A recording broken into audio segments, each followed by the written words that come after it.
វីដេអូមួយនេះបងណែគឺថាខ្ញុំសុំទោសអ្នកគ្នាខ្លាំងមែនទែនបើសិនជាខ្ញុំដាក់វីដេអូបែបអញ្ចឹងអ្នកគ្នាបាក់មើលអញ្ចឹងហើយខ្ញុំក៏ថាអត់ចង់ធ្វើអញ្ចឹងទេដោយសារតែ YouTube វាចាប់ copyright ពេកទៅហើយខ្ញុំកាត់ copyright អត់ដាច់ទេអញ្ចឹងទៅមានតែបង្ខំចិត្តធ្វើអញ្ចឹងហ្មងទៅណាហើយបើសិនជាអ្នកគ្នាចង់មើលរឿងហ្នឹងអ្នកគ្នាគ្រាន់តែធ្វើការ zoom ដៃអ្នកគ្នា break ទៅលើវីដេអូហ្នឹងទេដើម្បីធ្វើការ zoom យកសាច់រឿងមើលអញ្ចឹងបើសិនជាខ្ញុំអត់ធ្វើអញ្ចឹងទេវីដេអូហ្នឹងផតចេញហ្មងជំរាបសួរក៏ដូចជាសួស្តីទៅកាន់អ្នកទាំងអស់គ្នាថ្ងៃនេះបងដែរខ្ញុំបាទ Fuya Anime ខ្ញុំបាទមកសម្រាប់រឿងថ្មីអ្នកគ្នា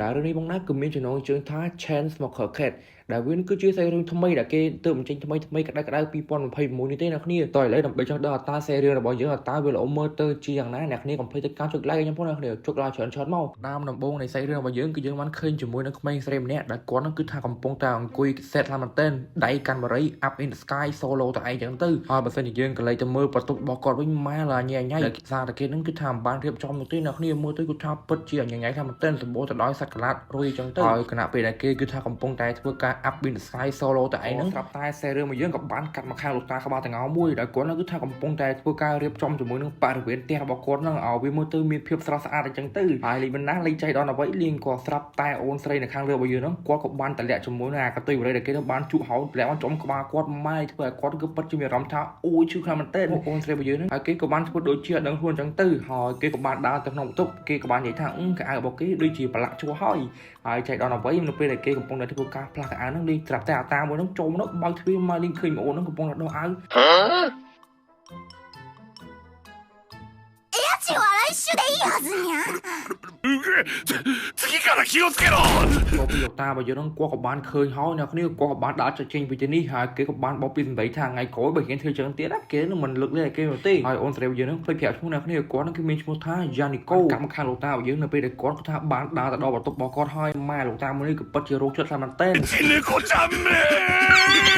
មើលលោកតារោគចិត្តហ្នឹងតែប៉ុណ្្នឹងបានហើយក៏មើលយូរពេកប្រយ័ត្នខូចភ្នែកឥឡូវសាច់រឿងរបស់យើងក៏បានកាត់មកខាងកញ្ចក់បរិយមួយដែលកំពុងវល់នៅលើអាកាស background ពណ៌ខ្មៅមើលឃើញអីទេហើយបន្ទាប់មកក៏ស្រាប់តែធ្លាក់ចូលទៅក្នុងដៃអូនស្រីយ៉ានីកូរបស់យើងដែលគេបាននិយាយថានេះហើយគឺជាអាហារពេលព្រឹករបស់គេអត់បាយអត់ទៅឲ្យតែបានជាមួយណាបរិយនេះគឺថាគេគឺពិតជារស់ស្រួលណាស់មែនទែនហើយនៅពេលដែលគេនឹងក៏បានរៀបចំទៅធ្វើការហ្នឹងគាត់ក៏បានហែកជាមួយណាកញ្ចក់បរិយនោះដកបរិយ5ដើមចេញញុកជាមួយនឹងគេចូលផ្លុកដែលគេបាននិយាយថាវាគឺពិតជាមានក្តីសុខខ្លាំងមែនទែនហើយគាត់ក៏បានបឺជាមួយណាបរិយ5ដើមនោះបឺម្ដង5ដើមតែម្ដងម៉ែស្អាតណាស់មែនទែនមើលតែប៉ុណ្្នឹងទៅដឹងហើយថាតួស្រីរបស់យើងហ្នឹងគេគឺពិតជាញិនបរិយខ្លាំងមែនទែនអ្នកគ្នាមើលទៅគេនឹងមិនអាចដាច់បរិយបានទេហើយគណៈពេលដែលគេកំពុងតែធ្វើការដើរទៅធ្វើការហ្នឹងគាត់ក៏បានជួបជាមួយណាបរិយដែលគេនឹងបាននិយាយថាអាហារពេលថ្ងៃរបស់គេហ្នឹងស្រាប់ប៉ុណ្្នឹងទេអា5ដើមមិញហ្នឹងវាគឺជាអាហារពេលព្រឹកហើយពេលដែលគេកំពុងតែខ្ទាត់បរិយចុះខ្ទាត់ឡើងហ្នឹងម៉ែលីមណាខ្ទាត់ជាមួយណាបរិយហ្នឹងមកចុះទៅកាន់អាចមកសាហាវណាស់មែនទែនដោតអាចឡើងពេញហ្នឹងបន្ទាប់ពីអូនស្រីយ៉ានីកូរបស់យើងគាត់ក៏បានគេបែបនេះហោះធ្វើឲ្យគេគឺពិតជាមានអារម្មណ៍ថាស្លុតចិត្តខ្លាំងមែនទែនដោយសារតែបរិយសំណប់ចិត្តរបស់គេនឹងអាហារពេលថ្ងៃហ្នឹងគឺថាបានដោតអាចប្រឡាក់ពេញហ្នឹងបាត់ហើយបាទហើយគេក៏បានលើជង្គង់នៅមុខអាចនោះគេក៏បាននិយាយថាអូអាចគេអាចហេតុអីក៏ឯងនៅទីនេះបន្ទាប់មកក៏យ៉ានីកូរបស់យើងគាត់ក៏បានរើសជាមួយណាបរិយដែលអត់បានប្រឡាក់ជាមួយណាមួយនោះរើសដើរចេញទៅបាត់ហើយបន្ទាប់មកមិនដឹងគេគិតមិនទេបានដើរបកក្រោយវិញហើយក៏បាននិយាយថាបរិយប្រឡាក់ទៅយើងកាត់តាកន្លែងណាដែលវាប្រឡាក់ចោលទៅអាខាងលើមិនតប្រឡាក់ណាគេនឹងអាចប្រើប្រាស់បានទៀតចឹងតាហើយមើលទៅស្រីរឿងនេះម៉ែដល់ក៏បរិយប្រឡាក់ប៉ុណ្ណឹងរើសយកមកជួទៀតជឿមកតួស្រីរបស់យើងគឺពិតជាដាច់ចៃណាស់មែនទេបាទ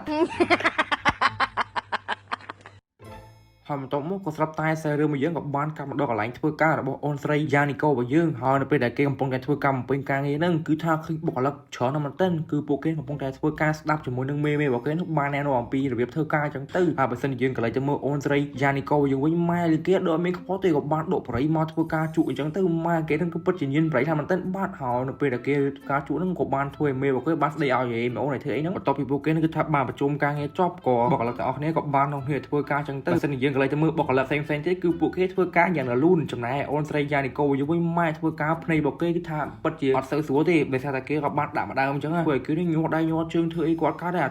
ថាពេញនឹងជុំយ៉ាធ្វើការស្លាប់អីទេអូយដល់ម៉ោងជិះមកធ្វើការទេអ្នកនេះមើលតែភ្នែករបស់នាងយើងដឹងហើយថាគាត់ហ្នឹងគឺពិតជាញៀនបរិយខ្លាំងប៉ុណ្ណាហើយនៅពេលដែលមេរបស់គាត់គឺថាបានដើរឆែកការងាររបស់កូនចៅហ្នឹងម៉ែលេងអីបាត់បុគ្គលិកមួយបុគ្គលិករបស់យើងហ្នឹងគ្មានណាគេទេក្រៅពីអូនស្រីយ៉ានីកូរបស់យើងនឹងហើយបន្ទាប់មកក៏ស្រាប់តែសេរឿងរបស់យើងក៏បានកាត់នៅពេលដែលពួកគេគឺថាបានចេញពីកន្លែងធ្វើការហើយនៅពេលដែលគេសម្រាប់អញ្ចឹងហើយអូនស្រីណានីកូរបស់យើងគេចេញធ្វើការមានទៅណាឆ្ងាយទេក៏បានរត់ទៅទិញប្រៃនឹងមកហើយយកមកជក់ម៉ែឲ្យតែគេឡើងលុយមែនទែនបឺតមកដង្ហើមអស់ម្ដងវ៉ាវជូតនេះគឺពិតជាតាន់ណាស់មែនទែនបាទ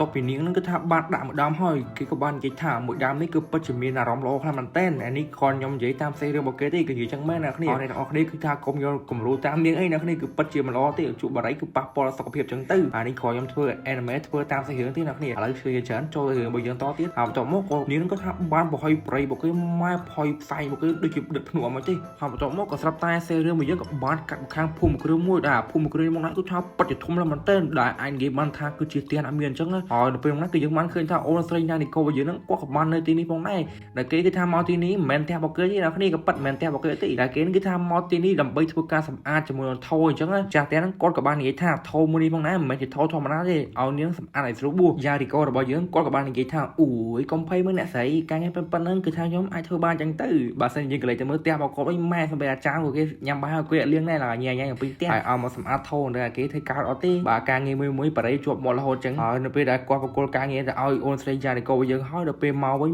ម៉ែឲ្យថោមួយនេះប្រឡាក់លើដើមអ្នកគ្នាហើយកលេចទៅមើលជាមួយនៅក្នុងថោសិតតែកតុយប្រៃដល់កមកធ្វើការឲ្យគេអត់លុយអីមកធ្វើការឲ្យគេយ៉ាងទៀតចប់ហើយនឹងគេឲ្យលឿទេមិនតែទៅពីអ្នកស្រីរបស់យើងគាត់ក៏បានឃើញបែបនេះហើយម៉ែលីម៉ាណាគាត់នឹងក៏ថាពិតជាមានអារម្មណ៍ថាខលមែនតើស្រីអឡឡាអំពីផ្ទះចំណែកអូនស្រីណានីកូរបស់យើងវិញអត់ខ្វល់ដើរចេញជួបប្រៃដើរចេញធ្វើមិនដឹងអត់លុយចាយប្រោចប់ជាងឥឡូវសេរីរឿងរបស់យើងក៏បានកាត់មកខាងផ្ទះរបស់អូនស្រីយ៉ានីកូរបស់យើងដែលគណៈពេលដែរក៏យើងបានឃើញជាមួយនឹងអូនស្រីណានីកូរបស់យើងក៏កំពុងតែធ្វើការអង្គុយគិតអំពីជីវិតរបស់គាត់ចឹងទៅ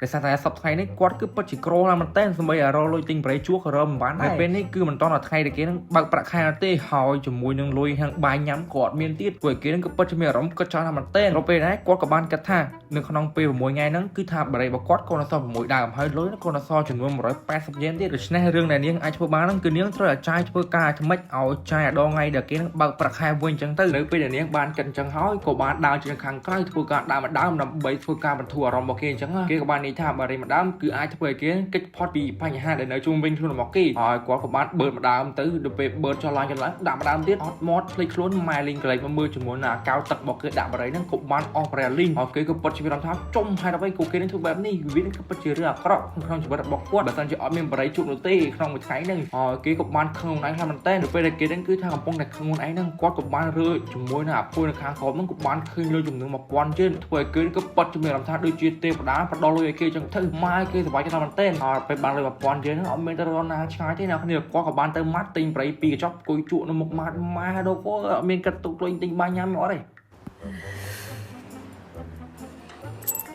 េឥឡូវសេរីរបស់យើងក៏បានកាត់មកខាងអូនស្រីម្នាក់ដែលគាត់ហ្នឹងគឺកំពុងតែនិយាយទូរស័ព្ទជាមួយនឹងអូនស្រីយ៉ានីកូរបស់យើងដែលសារតែពួកគេទាំងពីរនាក់គឺជាបងប្អូនជាមួយនឹងគ្នាខានជួបគ្នាយូរហើយពួកគេហ្នឹងគឺពិតចំណឹកគ្នាខ្លាំងមែនទែនរកពេលដែលគេហ្នឹងកំពុងតែនិយាយហ្នឹងក៏ស្រាប់តែអូនស្រីម្នាក់ហ្នឹងក៏បានធ្វើទៅកាន់យ៉ានីកូរបស់យើងថាតើគេនៅតែធ្វើការជួបបរិយជាមួយនឹងផឹកស្រាដូចមុនដែរទេហើយអូនស្រីយ៉ានីកូយើងគេអត់មាត់បើកគ្នាប៉ុនពងមាត់ពួកគេទាំងពីរនាក់ក៏បានណាត់គ្នាជួបនៅកន្លែងហាងកាហ្វេមួយដែលវានឹងគឺជាទីសាធារណៈអញ្ចឹងទៅហើយស្របពេលដែលពួកគេកំពុងតែនិយាយគ្នានឹងអំពីការនឹករលឹកគ្នាហ្នឹងក៏ស្រាប់តែអូនស្រីយ៉ានីកូយើងគាត់ក៏បានដកបរិយម្ដងមកអង្គុយស្មោកនៅកន្លែងហ្នឹងចឹងហើយក៏បានធ្វើឲ្យអូនស្រីម្នាក់នោះគេនឹងគឺពិតជាមានអារម្មណ៍ថាជួយធ្វើអីហ្នឹងហើយនៅពេលដែលគេនឹងបាននិយាយចុះក៏ស្រាប់តែសេរីរបស់យើងក៏បានកាត់នៅពេលដែលអូនស្រីយ៉ានីកូយើងហ្នឹងគាត់ក៏បានដើរចេញពីកន្លែងហាងកាហ្វេនោះហើយដៃរបស់គាត់ហ្នឹងគឺថានៅតែកាន់ជាមួយនឹងបរិយហើយផ្សារនេះផងហើយអត់មានកាន់កាហ្វេដូចលើកមុនទេកាន់ជាមួយនឹងឌីយ៉ាកាន់តាមផ្លូវគេក៏បាននិយាយថាការផឹកស្រានៅពេលថ្ងៃចុងហ្នឹងគឺវានឹងគឺជារឿងដ៏ល្អបំផុតសម្រាប់នាងក្នុងពេលនេះហើយវាគឺពិតជាធ្វើឲ្យនាងពិតជាមានអារម្មណ៍ល្អណាស់មែនទែនដោយស្រាហ្នឹងខំបោគ្នាជាមួយនឹងបរិយអញ្ចឹងណាに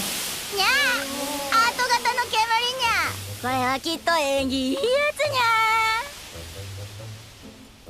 ឥឡូវសេរីរបស់យើងក៏បានកាត់មកខាងលោកតាបាងោរបស់យើងដែរពេលនេះម៉ែគាត់គឺថាកំពុងធ្វើការងាររបស់គាត់តាមធម្មតាហើយស្របពេលដែលគាត់កំពុងធ្វើនឹងម៉ែលេងមិនណាក៏ស្រាប់តែលេចមុខជាមួយនឹងអូនយ៉ារីកូរបស់យើងគាត់ក៏ដើរមកពីក្រោយគាត់ក៏បានកេះចកេះគាត់នឹងក៏បានឡើងលោកតាមួយនោះងាកមកខាងក្រោយពេលដែលគាត់ងាកនឹងម៉ែលេងស្រាប់តែអូនស្រីយ៉ារីកូរបស់យើងគាត់ក៏បានសប្រាយជាមួយនឹងក្លិនមាត់ដ៏សែនរូបបេះដូងនឹងក៏បានជះចំហាយក្លិននឹងហ៊ីទៅដល់គាត់ធ្វើឲ្យគាត់នឹកសម័យទៅដល់ការអតីតកាលនៅពេលដែលគាត់នៅក្មេងដែលនៅពេលដែលគាត់នៅក្មេងនឹងគឺថាលោកឪរបស់គាត់នឹងគឺពិតជាមនុស្សម្នាក់ដែលចូលចិត្តញៀនស្រាហើយយុបរិយខ្លាំងមែនទែនហើយនៅពេលដែលលោកឪរបស់លោកតាក្បាលងោយើងគាត់ក៏បានប្រើឲ្យលោកតារបស់យើងឲ្យទិញស្រាជាមួយនឹងបរិយាគាត់ក៏ប៉ុន្តែត្រូវបានលោកតាមួយនោះគាត់ក៏បាននិយាយបដិសេធអញ្ចឹងទៅហើយស្របពេលមកគាត់ស្រាប់តែធ្វើឲ្យឪរបស់លោកតាក្បាលងោយើងគាត់ពិតជាខឹងណាស់មែនទែនគាត់បានហត់ទៅស្ដីឲ្យកូនរបស់គាត់ថាអីហ៊ានតមកអញផងអញជាឪឯងហើយប្រែប៉ុណ្ណឹងបានមែនអំទៅមកក៏បានចេះចំហាយក្លិនមាត់នឹងទៅកាន់លោកតាក្បាលងោយើងក៏បានធ្វើឲ្យគាត់នឹកក្លិនមួយនឹងអាក្លិនមាត់របស់លោកឪគាត់នឹងចាំដល់ពេលឥឡូវមើលទៅមានតែអូនត្រីយ៉ានីកូយើងទេដែលគេនឹងអាចលំលឹកអតីតកាលដ៏សែនឈឺចាប់របស់ គាត់ជាមួយនៅឪពុករបស់លោកតាបាងោយើងឲ្យគាត់នឹកឃើញឡើងមួយចឹងទៅដោយសារតែក្លិនមករូបបេះដូងរបស់នាងហ្នឹងហើយក៏បានធ្វើលោកតាបាងោ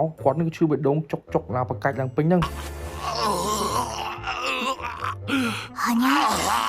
ខ្ញុំមកក៏ថាតែសេះរឿងរបស់យើងក៏បានកាត់នៅពេលដែលអូនស្រីយ៉ារីកូយើងហ្នឹងគេក៏បានធ្លាក់ខ្លួនឈឺបាត់ហើយបាត់នៅពេលដែលគេនឹងឈឺចឹងទៅធ្វើឲ្យគេនឹងពិតជាមានអារម្មណ៍ថាដូចជាមិនសូវស្រួលទេធ្វើឲ្យគេនឹងក្តៅខ្លួនក្តៅចឹងទៅអាក្តៅខ្លួនមកប៉ាត់ហ្នឹងហើយអត់មានទៅរកថ្នាំលេទេទាញប្រៃមកជួបម្ដងទៀតហើយដំណឹងដែលគេឈឺហ្នឹងក៏បានលឺទៅកាន់ម្នាក់ស្រីដែលបានទៅជួបគេកាលពីថ្ងៃមុនហ្នឹងដែលជាបងស្រីរបស់គេហ្នឹងក៏បានមកមើលចឹងទៅនៅពេលដែលគេមកមើលហ្នឹងគេថាមិនមែនមកមើលធម្មតាទេក៏បានពាក់កៅអៅនឹងចាយណាការពារដើម្បីកុំឲ្យស្រូបក្លិនអាក្រក់ដែលនៅជុំវិញផ្ទះរបស់គេហ្នឹងដោយសារតែបន្ទប់របស់គេហ្នឹងមើលទៅគឺពិតជាមានក្លិនមែនតើព្រោះដោយសារតែមានសម្ញាំច្រើនអោនៅពេលដែលគេគាត់ថាបានទៅធ្វើម្ហូបឲ្យអូនស្រីយ៉ានីកូរបស់យើងញ៉ាំហ្នឹងម៉ាលីម៉ាណាក៏បានតាក់ជើងហោះជាមួយនឹងម្ហូបនោះចេញខាងខែវហើយក៏បានរបើកជាមួយនឹងអាលបាំងមុខរបស់គេហ្នឹងបើកហើយក៏បានស្រង់ក្លិនជាមួយនឹងបន្ទប់របស់អូនស្រីយ៉ានីកូរបស់យើងក៏បានធ្វើគេនោះមកចាក់បញ្ឆោតទៅលើក្បាលលោកតាមួយខាងក្រោមនោះប្រឡាក់ក្បាលរបស់គាត់ម្ដងទៀតហើយបាទ